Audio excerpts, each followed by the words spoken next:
गदाधार मूर्तये ब्रह्मणे नमः। पिछले कक्षाओं में हम लोग जो विषय पढ़े थे उसमें हमारे प्रयोजन क्या था ना, तुंगांतर संस्कार और तुंगांतर साधन का विधि आज हम लोगों को पढ़ना है। पहले तुंग मतलब उच्च होता है, ये तो हम लोगों को पता है। और तुंग किसका तुंग है ना, चंद्रमा का तुंग। तुंगांतर मतलब उच्च के अंतर का साधन करना। ठीक है, हम लोग पिछले कक्षाओं में चंद्रमा का क्या क्या साधन किए थे, किसी को याद है तो बता दे।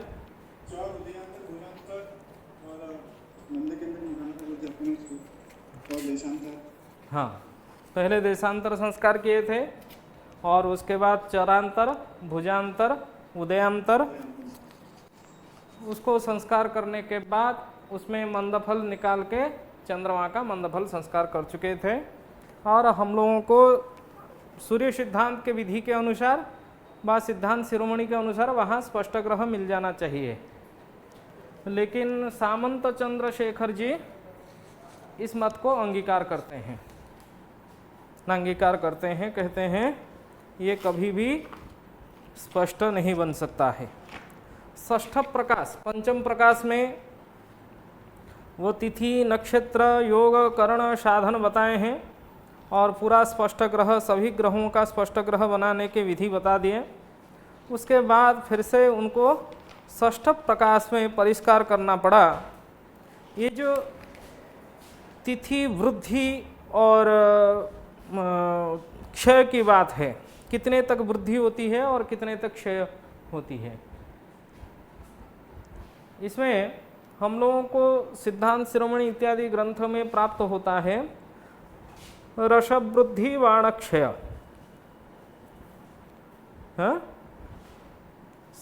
वाण वृद्धि रसक्षय, वाण वृद्धि और रसक्षय की बात होता है। तो वहाँ मतलब इसका अर्थ है 5 घट। सिद्धांत शिरोमणि में लिखा हुआ है ना, तिथि का जो वृद्धि है बाण वृद्धि रसक्षय है सिद्धांत शिरोमणि में। वृद्धो इसमें भी पंचांग साधन जहाँ किया हुआ है उसके बाद नेक्स्ट बताते हैं वो तिथि का वृद्धि जो होता है वो रस वृद्धि। श्लोक तो याद नहीं है मुझे पूरा, उसमें देख लो। बाण वृद्धि रसक्षय करके सिद्धांत शिरोमणि में लिखा रहता है।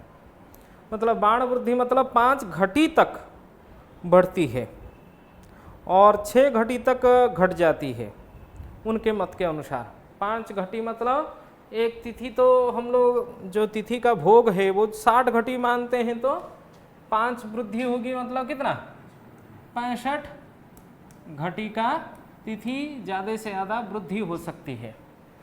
और घट तो सकती है, तो कितना घट सकती है ना, 6, 60 में से 6 घटा देंगे तो कितना होगा, 54 घटी तक क्या हो सकता है, क्षय हो सकता है, मतलब ह्रास हो सकता है। ये वृद्धि कितना है, 65 घटी, और क्षय कितना है, 54 घटी। ये प्राचीन सिद्धांतों के मत है। लेकिन जब नवीन लोगों ने अपने अपने दृक् पंचांग इत्यादि निर्माण किए, उसमें शायद आप देखोगे ग्रह लाघव करण में भी ये पंचवृद्धि और बाण वृद्धि रसक्षय की भी बात आई है। वहाँ जो ग्रह लाघव करण ग्रंथ है उसमें भी देखने से पता चलेगा। ठीक है, सिद्धांत दर्पण में ये मत को अनांगीकार करते हैं। वो कहते हैं वृद्धो पंच तिथे क्षये रसमिता नाड्य पुराणैर्मता नित्यं यत् परमास्ततो व्यवहृतो स्थूलेष्यते पंजिका। ये जो पंजिका है, पंचांग है, ये स्थूल मान है, ये कभी भी सूक्ष्म गणित में ग्रहण योग्य नहीं है। और उनको प्रत्यक्ष अनुभव नहीं हुआ, उस कारण से वो लिखे हैं फिर से नेक्स्ट श्लोक में, प्रत्यक्षानुभवम नलुम पतिवचो युक्तिर्यतो तस्तन्मया तत्साक्षात् करणाय काम्य विधे सूक्ष्मापरात्यन्यते। मतलब प्रत्यक्ष नहीं होने के कारण ये बार बार पंचांग के गणित करने लगे उनके समय में, और काम्य कर्मादि जो फल है उसके प्राप्ति के लिए वास्तव रूप में क्या होना चाहिए, सूक्ष्म तिथि का ज्ञान होना चाहिए।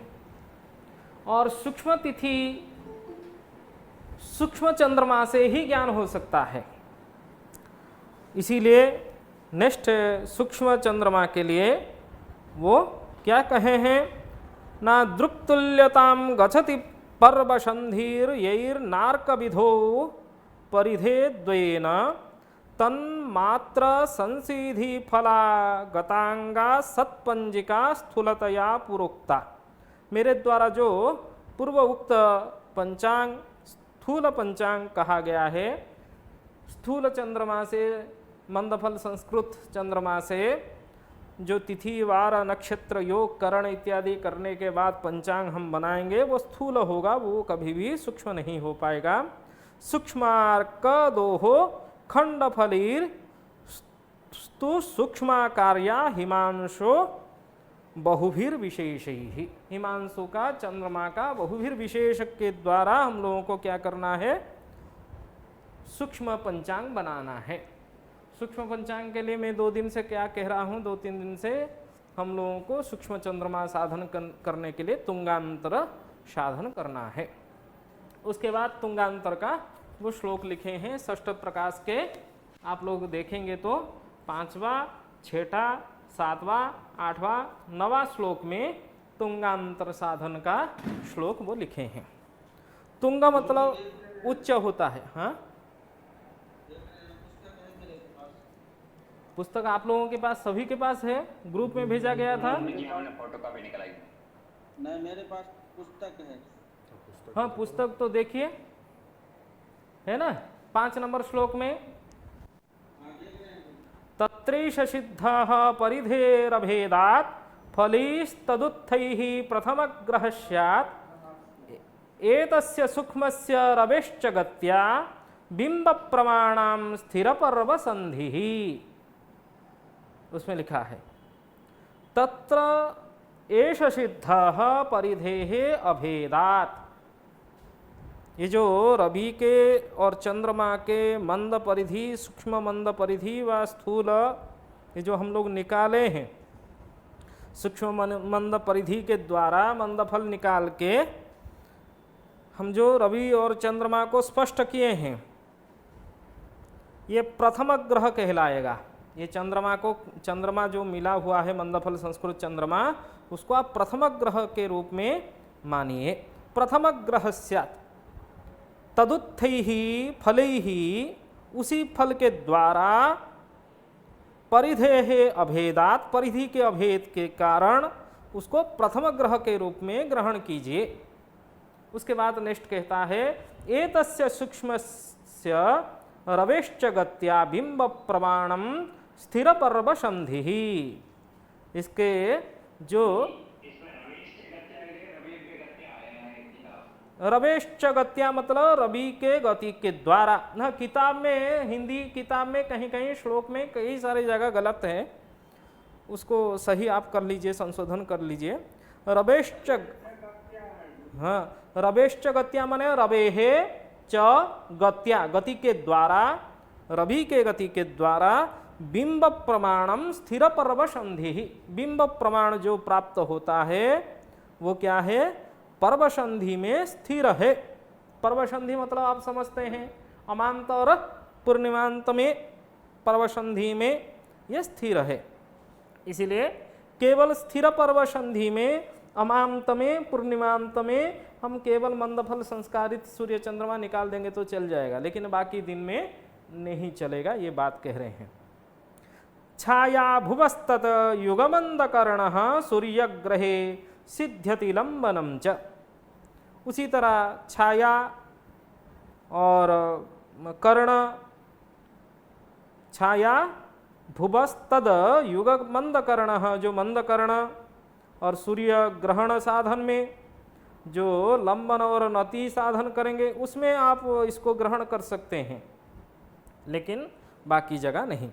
चंद्रगति अति विचित्र वो कहते हैं, चंद्रगति जो है वो विचित्र है, इसीलिए तुंगांतरम पाक्षिक नामधेयम फलम दिगंशाख्य मदस्तुरीयम, मेरे द्वारा कहा जा रहा है ये 3 प्रकार के विशेष।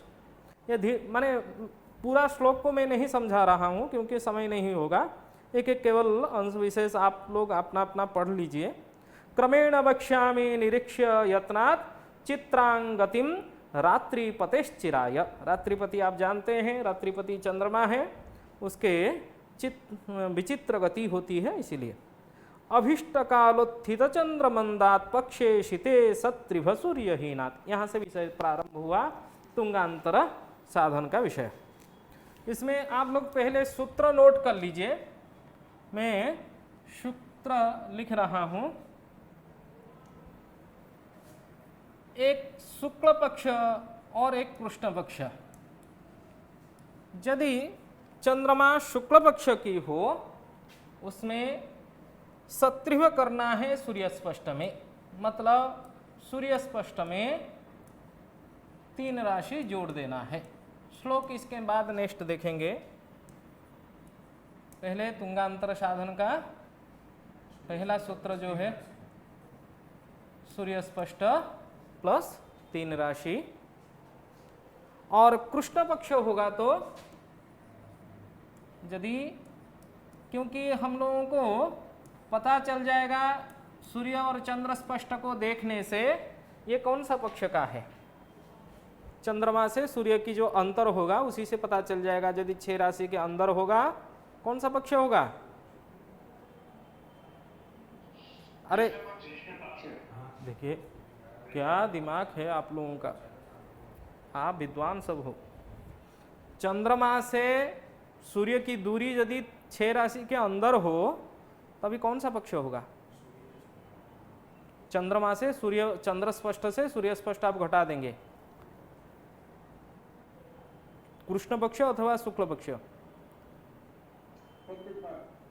कैसे हो गया शुक्ल पक्ष?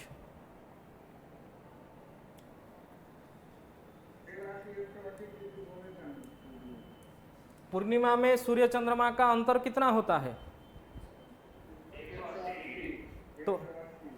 तो शुक्ल पक्ष की प्रतिपदा में चंद्रमा से सूर्य की दूरी कितना होती है?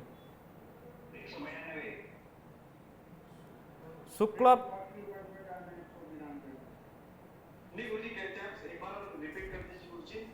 हाँ क्या रिपीट करूं? शुक्ल पक्ष के प्रतिपदा में चंद्रमा और सूर्य का अंतर कितना होता है प्रतिपदा के अंत में? हाँ 12 अंश, और द्वितीया में 24, और पंचमी में 60 अंश है। तो पूर्णिमांत में कितना होगा? 6 राशि।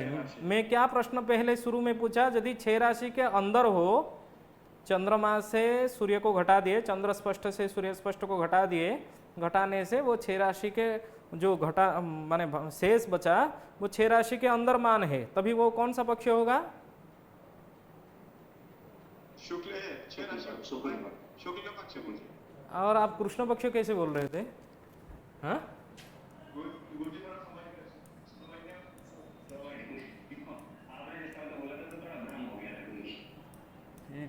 लिखो, तभी शुक्ल पक्ष में सूर्य स्पष्ट में 3 राशि जोड़ना है और कृष्ण पक्ष में सूर्य स्पष्ट में 3 राशि घटाना है।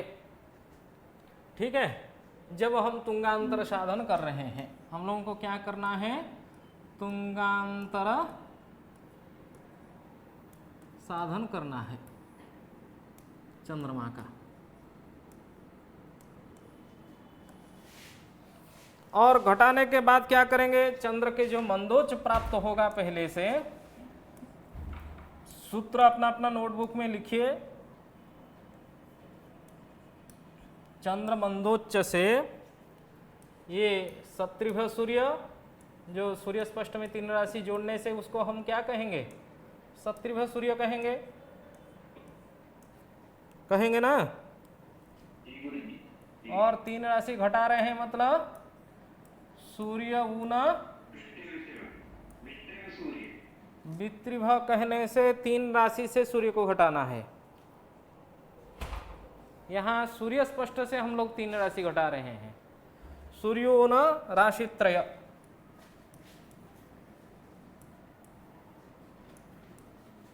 ठीक है। घटा देने से हम लोग जानते हैं केंद्र प्राप्त होता है। यहाँ हम सूर्य को घटा रहे हैं चंद्र को मंदोच्च से, लेकिन उसके बाद भी मंदोच्च से किसी को भी किसी ग्रह को घटाएंगे तो क्या मिलेगा? केंद्र मिलेगा, मंद केंद्र प्राप्त होगा। समझ रहे हैं बात को? हाँ, सूर्योन राशित्रय वा सूर्योन जो यहाँ 3 राशि से घटा रहे हैं, सूर्य स्पष्ट से 3 राशि से घटा रहे हैं, वो क्या प्राप्त? सूर्य से ऊन 3 राशि, ऐसे भी लिख सकते हैं। सूर्योन राशित्रय, वित्रिभ नहीं लिखेंगे। वित्रिभ लिखने से क्या होगा? 3 राशि से सूर्य स्पष्ट को घटाना पड़ेगा ना। यहां हम सूर्य स्पष्ट से 3 राशि घटा रहे हैं। तो चंद्र मंदोच्च से सत्रिभ सूर्य यदि शुक्ल पक्ष में हो सत्रिभ सूर्य, यदि कृष्ण पक्ष में हो सूर्योन राशित्रय, जो मान होगा उसको घटा देने से हम लोगों को केंद्र प्राप्त होगा। ये प्रथम केंद्र भी इसको कहा जा सकता है। मंद केंद्र को क्या एक नाम दे दीजिए, बा तुंग केंद्र, तुंग केंद्र भी कह सकते हैं, प्रथम केंद्र भी कह सकते हैं, जो नाम देना है दे दीजिए। शुक्ल केंद्र व कृष्ण केंद्र ऐसे भी नाम दे दीजिए। अरे बाबू, 3 राशि जोड़ रहे हैं, जिसको 100 मतलब राशि, त्रय मतलब 3 राशि, सत्रिभ मतलब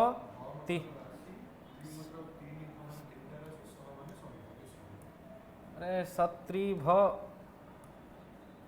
मतलब 3 राशि जोड़ देना। सत्रिभ सूर्य, जिसमें 3 राशि जुड़ा हुआ है, जिस सूर्य स्पष्ट में 3 राशि जुड़ा हुआ है उसको सत्रिभ सूर्य कहेंगे।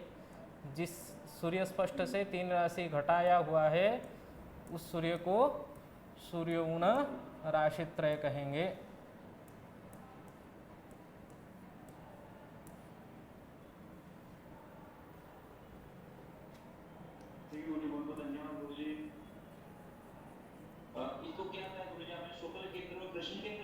हाँ, वो शुक्ल केंद्र कृष्ण केंद्र नाम दे देते हैं।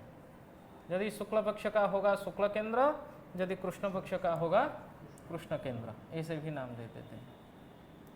शुक्ल केंद्र अथवा कृष्ण केंद्र।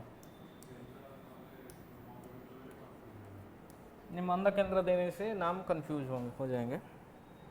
और हम लोग जानते हैं मेषादि 6 राशि के अंदर केंद्र रहता है तो धन, और तुलादि 6 राशि के अंदर रहता है तो केंद्र ऋण होता है। पता, ये तो पहले से हम लोगों को पता है ना।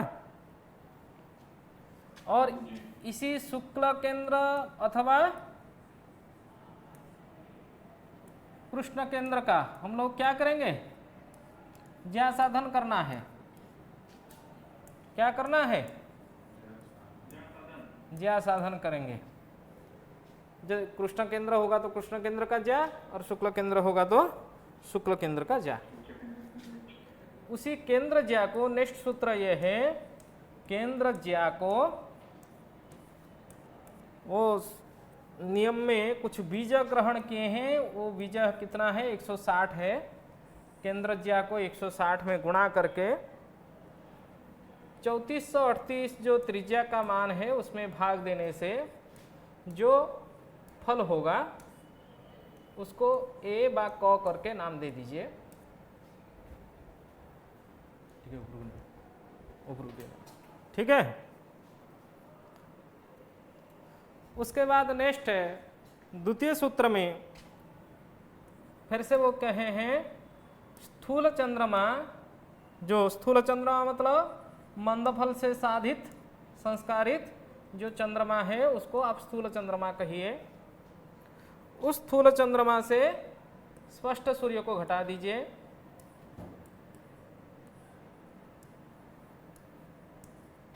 स्पष्ट सूर्य को घटा के क्या करना है, जो अंतर्मान होगा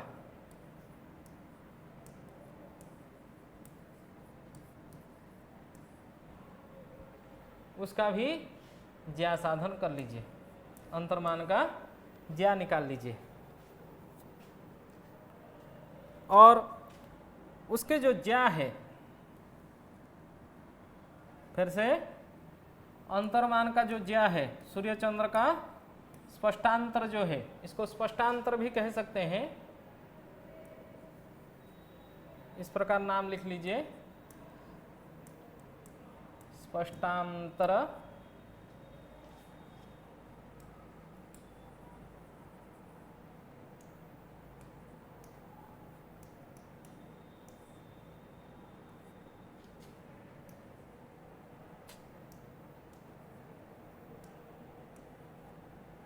स्पष्टांतर ज्या, स्पष्टांतर से क्या निकालेंगे, ज्या साधन करेंगे। जो ज्या प्राप्त होगा उसको पूर्व जो फल ए प्राप्त हुआ है उसमें गुणा कर देना है और फिर से वही त्रिज्या से भाग दे देना है, 3438 से भाग दे देना है। जो फल प्राप्त होगा भागफल उसको आप बी नाम दे दीजिए, बा ख करके नाम दे दीजिए। लिख रहे हैं सूत्र। जी गुरुजी लिख रहे हैं। उसके बाद ये जो फल बी है,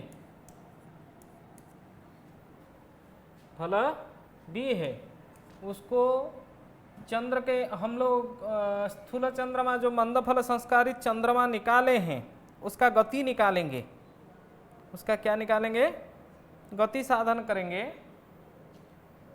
वो दैनिक गति निकल जाएगी चंद्रमा का। जो चंद्रमा का गति होगा, ठीक है, उसको स्थूल चंद्र गति भी कहा जा सकता है, क्योंकि हम स्थूल चंद्रमा से गति निकालते हैं तो स्थूल चंद्र के गति से गुणा करना है और चंद्रमा का मध्यम गति से भाग देना है। चंद्रमा का मध्यम गति तो 790, 35, 52 है ना, मध्यम गति से भाग देना है। भाग देने से तुंगांतर फल आ जाएगा, यही होगा तुंगांतर। क्या, अरे उस वो बात यहाँ क्यों कर रहे हो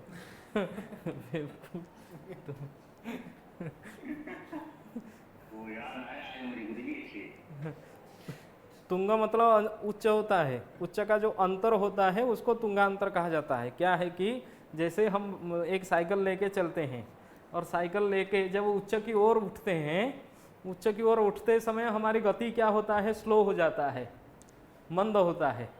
और वैसे जैसे हम उच्च में उठ जाते हैं तब उच्च के जितना एरिया होगा, उच्च में जाने के लिए जो एरिया है उच्च से नीचे निकलते वक्त शीघ्र होगा, लेकिन उच्च की एरिया में हमारी गति जो होगा वो तुरंत मंद से ही उसमें कुछ गति में अंतर दिखाई देगी आपको। उसी जो उच्च में गति का अंतर दिखाई देता है उसी को तुंगांतर कहा जाता है। ये उदाहरण लिए हैं सामंत चंद्रशेखर अपने टीका में लिखे हैं, सर्प जैसे गर्त के अंदर घुसते वक्त उसका दोनों पाली, कभी बाएं पाली कभी दाहिने पाली, गर्त के दोनों तरफ संपात करता है, योग होता है। कभी बाएं पाली गर्त के दाहिने तरफ लग जाता है, कभी दाहिने पाली सर्प के बाएं गर्त के बाएं तरफ लग जाता है, उसको तुंगांतर कहा जाता है। माने उच्च का अंतर को तुंगांतर कहा जाता है।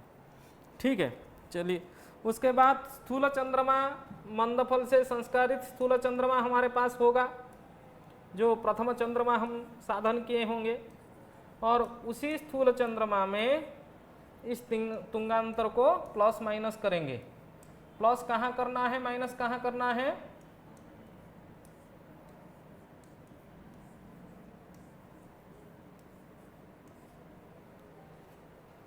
कहाँ प्लस करना है, कौन बताएगा? है हाँ हाँ, जो केंद्र है वो मेषादि में केंद्र रहेगा तो वो प्लस करेंगे, और तुलादि के केंद्र रहेगा तो माइनस करेंगे। बार बार कहें तो यहाँ द्वितीय चंद्रमा प्राप्त होगा हमको।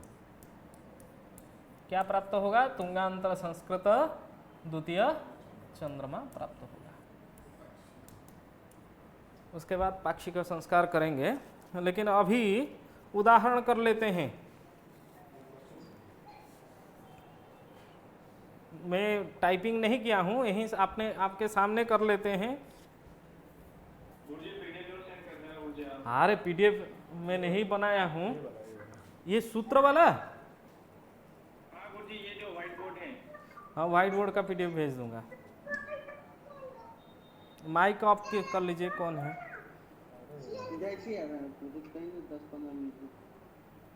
हाँ ठीक, चलिए अभी स्पष्ट सूर्य बता दीजिए कितना है? स्पष्ट सूर्य जो पीडीएफ में भेजा हूं लास्ट में, मंदफल संस्कार के बाद, भुजांतर संस्कार के बाद स्पष्ट सूर्य कितना है? 11 है, 11 राशि था। 11 राशि, 29 अंश, 59 कला, कितना विकला प्रतिविकला था अभी जो? अरे नहीं, कल भेजा था आप लोगों को ग्रुप में। वही बता रहा हूँ। अरे 13 नहीं होगा, 30-35 में कुछ था।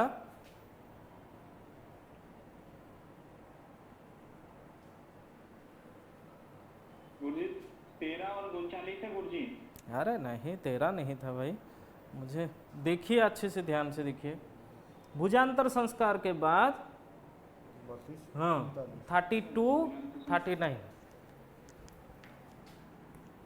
32 विकला। भुजांतर संस्कार के बाद स्पष्ट सूर्य ग्रहण करना है भाई।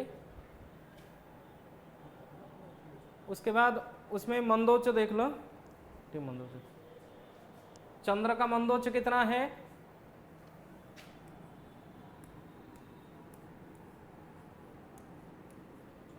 में से एक दिन का ही कहिए।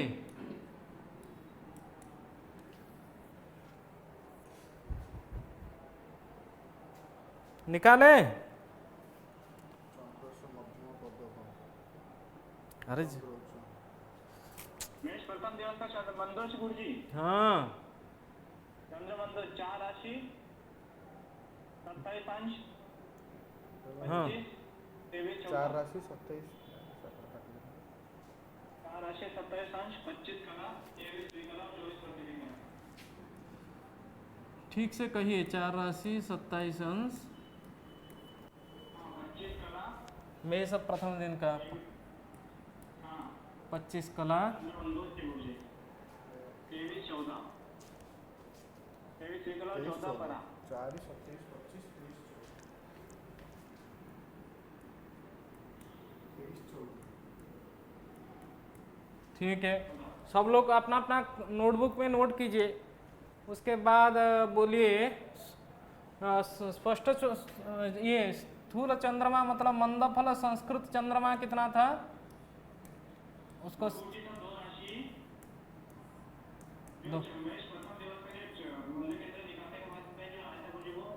दो राशि 6 अंश, हाँ 50 कला, अरे 50 कला, 54, हाँ हाँ हाँ हाँ ठीक है ठीक है। हाँ हाँ ठीक है ठीक। और क्या चाहिए? बस इतना ही हो गया, इतना ही ज़रूरत है हम लोगों को। अभी पहले हम देख लेते हैं ये शुक्ल पक्ष में है या कृष्ण पक्ष में है। ठीक है, पता चल जाएगा, स्थूल चंद्रमा से स्पष्ट सूर्य को घटा देने से पता चल जाएगा।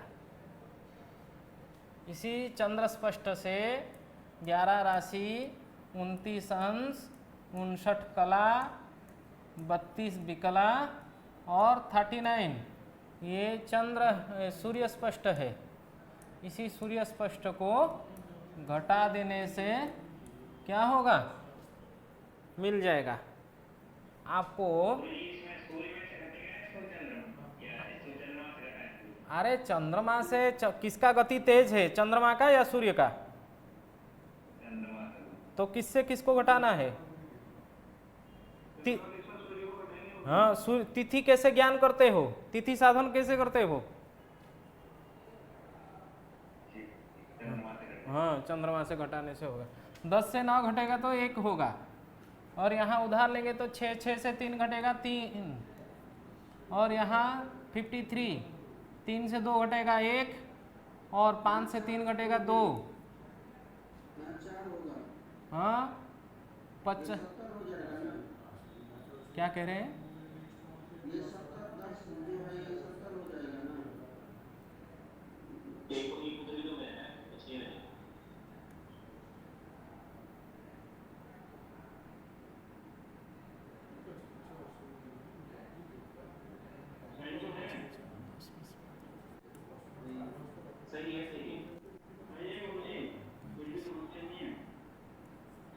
देखिए आप लोग घटा के बताइए कितना हो रहा है।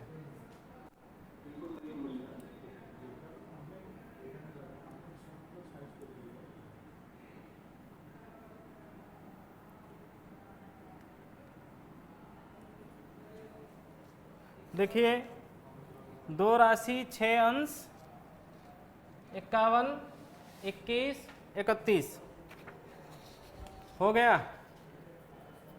यहाँ ये 2 राशि हो रहा है, मतलब इसका कौन सा पक्ष है? शुक्ल पक्ष है।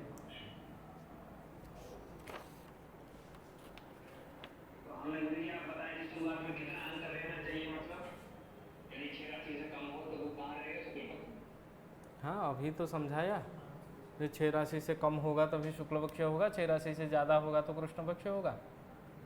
और यहाँ भुजांश साधन करने से ये 3 राशि के प्रथम पाद में है, इसलिए इसी का डायरेक्ट भुजांश करेंगे, उसको कहीं यही भुजांश मान हो जाएगा, और इसका कला निकाल के 225 से भाग दे के ज्या साधन करना है। आप सभी को ज्या साधन पता है, ठीक है?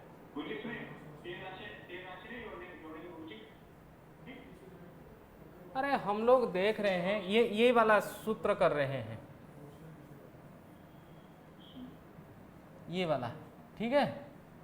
समझ रहे हैं? स्थूल चंद्रमा से स्पष्ट सूर्य को घटा के कौन से पक्ष है वो पता कर रहे हैं, शुक्ल पक्ष या कृष्ण पक्ष।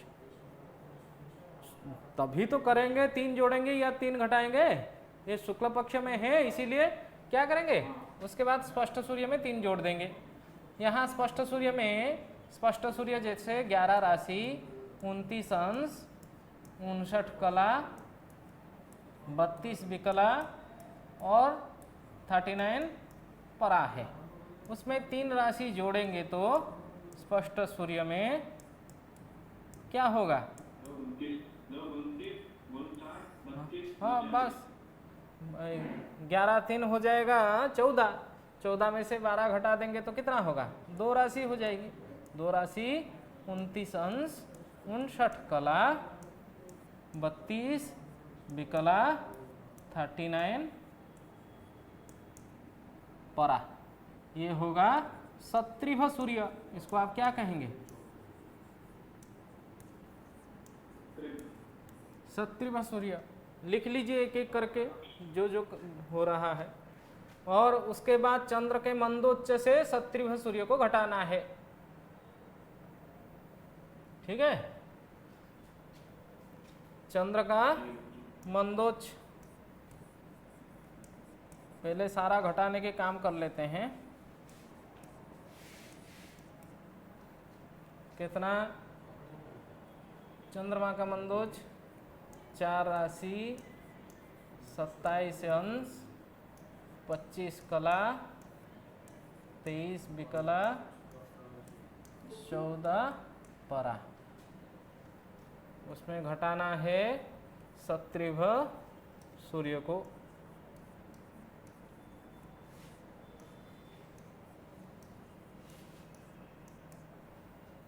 दो राशि, 29 अंश, 59 कला, 32 विकला, 39 घटा दीजिए।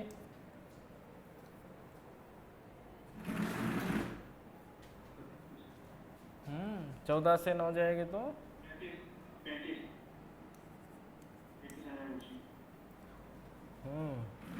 83 से 32 को घटा दीजिए। 3 से 2 जाए, 2 से 2 50। हाँ।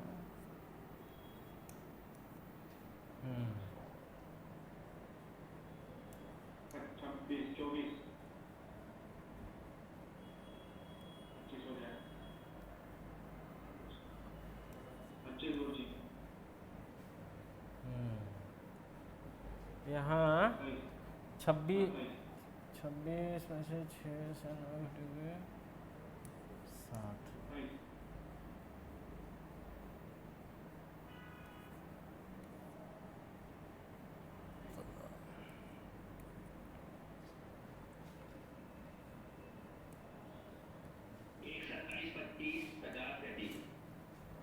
तभी किसका किसका ज्या साधन करना है? यहाँ ये जो अंतर आया इसका भी ज्या साधन करना है।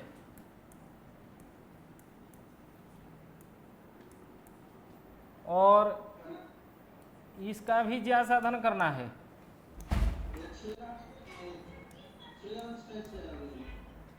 कहाँ 6 अंश आगे?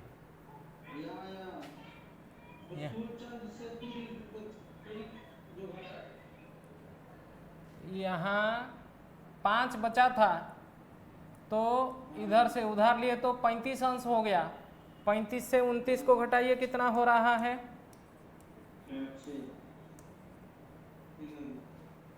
ठीक है, इसका भी ज्या निकालेंगे। हाँ, इन दोनों का ज्या निकालना है। लिखा है ना, एक स्पष्टांतर का ज्या, ये हो गया क्या?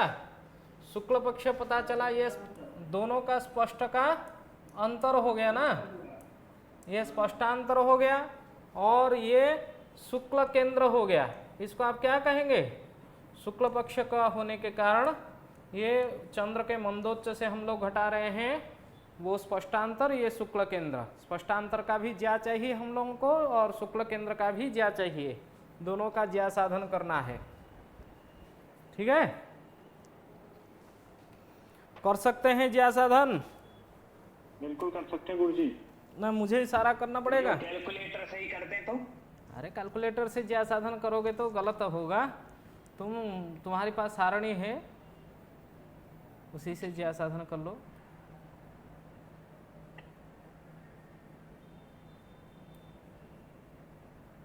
ना कैलकुलेटर से करोगे? सारणी से ही करेंगे, फिर उन्हीं की विधि से चलते हैं गुरुजी। कैलकुलेटर से गलत हो जाएगा तो मतलब क्या निकलेगा?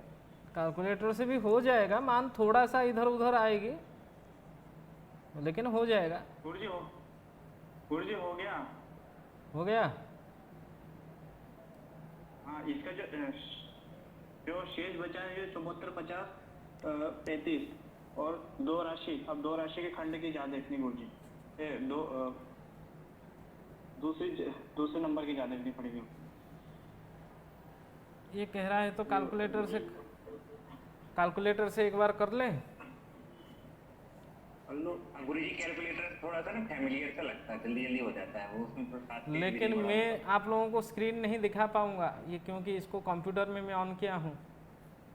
आप लोग खुद ही करोगे तो होगा। हाँ देवेंद्र जी, स्क्रीन शेयर कर लीजिए आप। मैं बता दे रहा हूँ,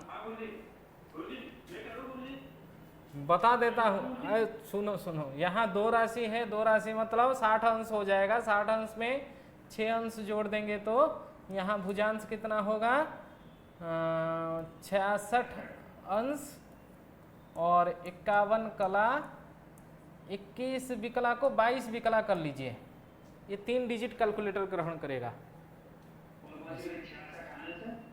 अरे इसी को आप अंश में बदल दो, 2 राशि को 30 में गुणा किए तो 60 हो गया, 60 को 6 में जोड़ दिए तो 66 अंश हो गया ना, 66 अंश 51 कला 22 विकला।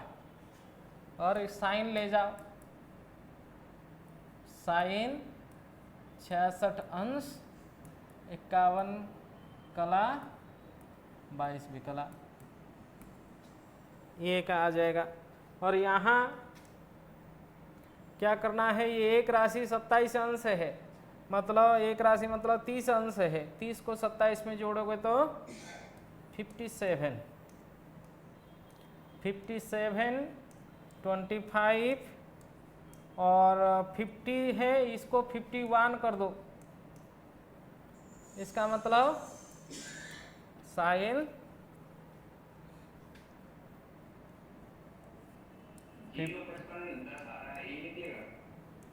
रुको, 552 कला 50 विकला और 42 प्रति विकला।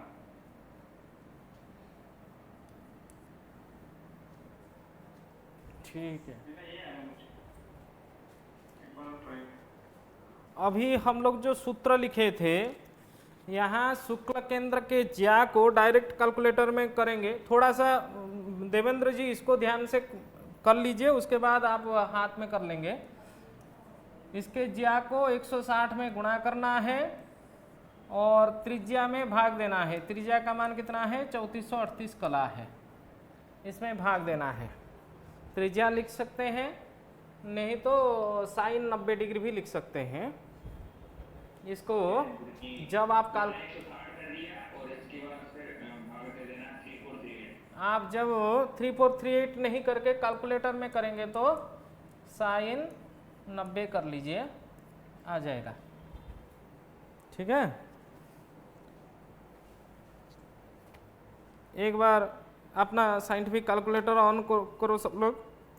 साइन 57, 25, 51 DMS का यूज करके गुणा करो। गुणा का चिन्ह लगा के 160 और उसके बाद भाग का चिन्ह लगाइए, साइन 90। तो ये क्या ज्या का मान आ रहा है 134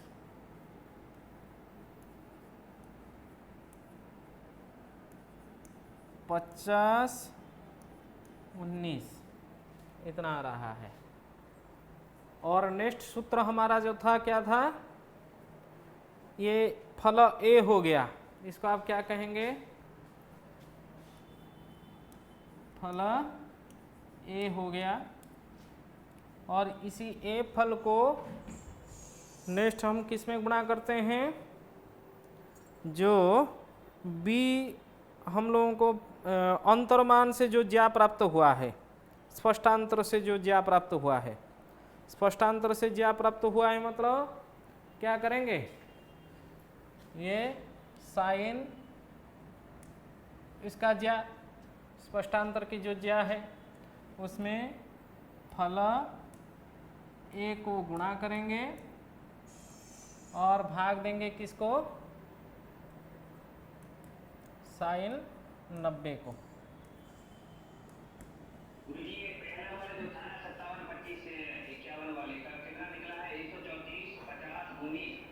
हाँ, आप लोग नहीं कर रहे हैं?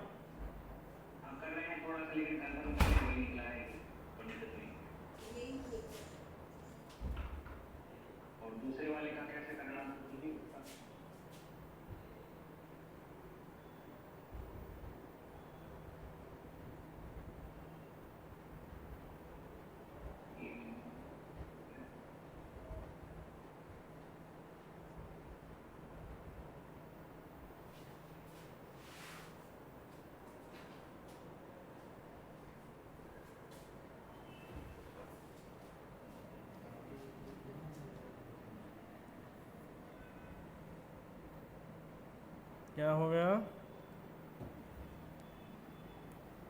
123 59 13।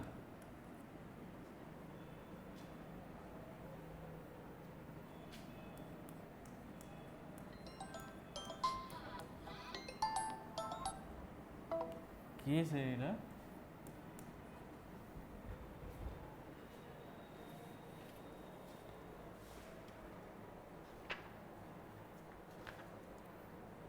उसके बाद चंद्रमा का जो गति है वो निकाला था मैं,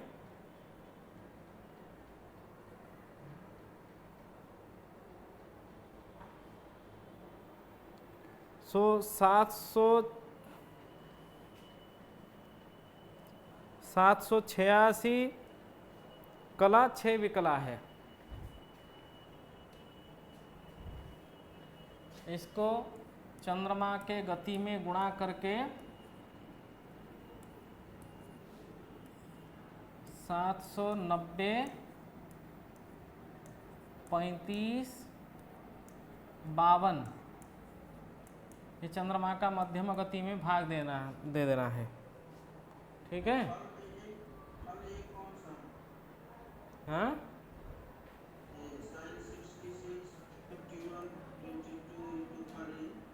ये फल ये मतलब 134 50 50 19 को लिए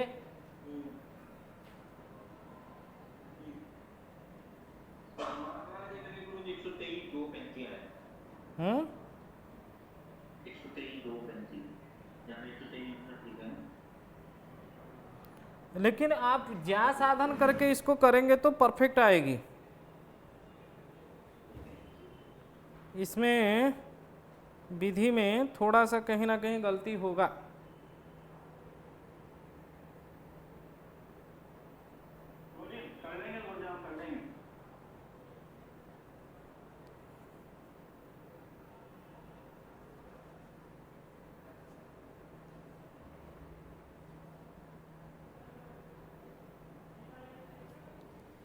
यहाँ 2 3 16 आ रहा है आंसर। 2 अंश 3 कला 16 विकला। यहाँ कितना है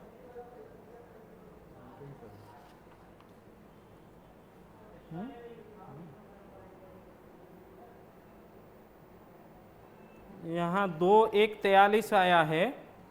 ज्या साधन के द्वारा करने से हमारा 2 अंश 3 कला आ रहा है। ये थोड़ा सा कुछ फर्क हो रहा है ना। आप इसीलिए इसको साइन लेके कैलकुलेटर में मत कीजिए, वो सब माने गड़बड़ होगा। क्योंकि ज्या का हम लोग चापानयन नहीं कर रहे हैं, रिवर्स साइन करना चाहिए, रिवर्स साइन भी नहीं कर रहे हैं। इसलिए जो मान होगा वो इसका आप हाँ ज्या साधन ही करना पड़ेगा आप लोगों को। और 123 को आप 60 में भाग दे दो। अरे 123 को 60 में भाग दे दोगे तो 2 अंश 3 कला 16 विकला आ जाएगा। हाँ वो ज्या साधन ही करना है, बिना ज्या का आप लोग निकालोगे तो वो सब गड़बड़ होगा। इसलिए साइन थीटा के हिसाब से मत निकालो इसको। अंशुल कहा मैं इसीलिए साइन थीटा के हिसाब से कोशिश किया। वो 2 कला के